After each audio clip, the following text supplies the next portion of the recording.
Competitive, passionate, and obsessive. Cool. Back in the early days when I first started doing it, would definitely be the likes of Ian Paul. He was a massive influence. He was fishing a lake that I was at the time, and fantastic angler, and his work ethic around the lake was just mad. So him, and who else is out there that is really inspiring to me?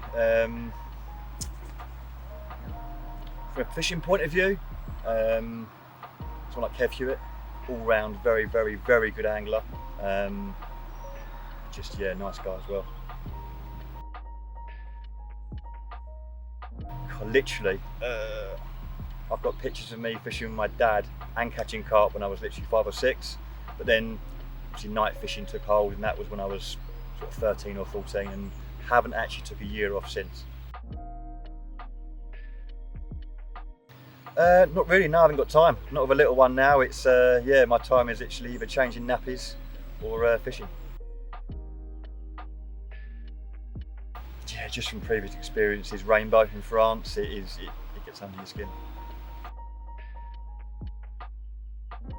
Oh mate, I remember that one there, yeah. So I was at Forney Weir, it was in the middle of the night, and I'd previously lost 2 fish. It's Barbara's hooks over there. And I managed to get this fish away from the snag, in front of me, and it was going through my mind, don't lose it. But it popped out, didn't it? The lead followed, and it just sort of came up in front of me.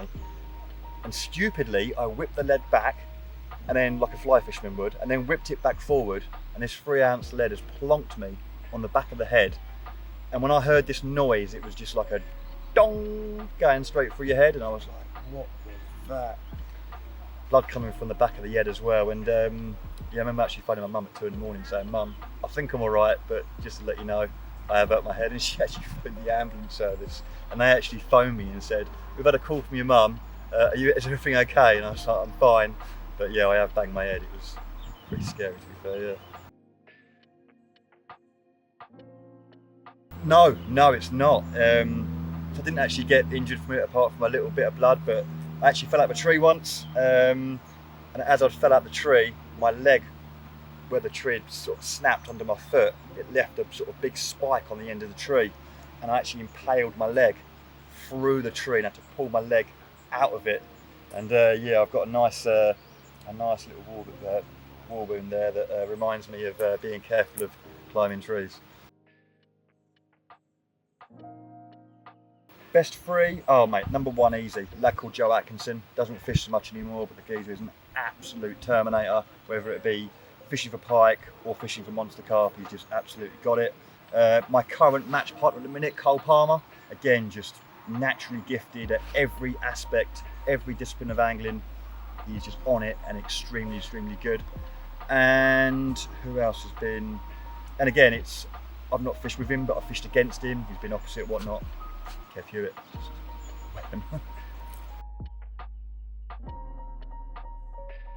Okay. It'd probably be winning the Eric's Carp Angling Championships. Always wanted to win a big championship, and even though the championship wasn't around for many years, it was still one of the biggest at the time. And yeah, winning that brings back good memories. Yeah. Favourite capture, easy one. My Syndicate Lake, Cropsey Hall. Managed to catch the big one out there last year, blind eye, just shy of 49. Yeah, awesome fish, and always wanted to catch it. I've fished too many strange venues where I shouldn't have caught a carp, to be fair. But I can give you a cool story though. My dad once caught a carp on a slug, and that is an absolute true story. He got in a right mess putting it on the hair. It did work, and he caught a big one too. Solid bag bucket. My Zig kit, and this is extremely important. Probably my power charger. Need a bit of power on the old phone and that. Do you know what? And it happens frequently with fishing regrets. You know, you're at a venue, you're having it off. It gets to 2 in the morning, and you're just like, I need some sleep. And then you wake up at like 7 in the morning thinking, why not just keep going? Because there's been many a session where you're sitting there and you're not catching them, thinking, I'd love one of them red letter sessions. So yeah, not putting 110% in when it's on. I do love my match fishing side of things. I really enjoy that competitive side of things. Fishing with some of, in my eyes, the best all-round anglers the country has, and fishing with them and competing against them, whether it be a qualifier, a semi, or a final. I love that side of fishing.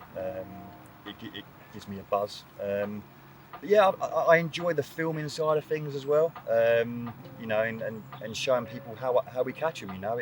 There's no lies in the film. It's how I fish, how I approach venues, and if people can learn from it and catch more carp from it, that gives me a good buzz as well. It's probably everyone's now. Fishing's busy. It's hard now out there. Trying to get yourself on carp is frustrating at times. I fish a lot of day ticket venues, and they're some of the busiest out there. And it was a lot easier 15 years ago. You could really get yourself on carp, or even set up your next swim. You know where they're going to move to. Them opportunities now are gone. Fishing's busy, but it's all part of it. I'm a coffee man, absolute coffee man, but I need to rein it in a little bit, because 3 or 4 a day can be too many sometimes. Oh, chocolate hobnob. Yeah, Bella. You can't really go wrong with an Indian on the bone, can you? One fish that I regret not fishing out at the time, because I could have done, was Lynch Hill after Petals. It's just, what an awesome carp that was. So yeah, that one there from past. And at present, I'd love to go and have a little play at, there's some mega carp in bluebells. And again, it's somewhere that's accessible. So yeah, I wouldn't mind going and have a little play on bluebells just for a number of them big commons, because they are a really cool carp. Secret. Shouldn't be saying this. It's one of my biggest edges, and it really is. It's won me a lot of matches and got me a lot of carp. I'm just going to mention the product and end it at that. You can decide how you want to use it. Hybrid activator. Funnest moment on the bank. I think the most fun I have in my fishing, is again in the matches, fishing with your best mates, waking up at 3 in the morning knowing there's like 6 or 7 hours left, and you're leading and you're going to be going through to a semi or winning a final. For me, that is some of my funnest moments on the bank. Sharing moments with your pals and competing in the big match scene.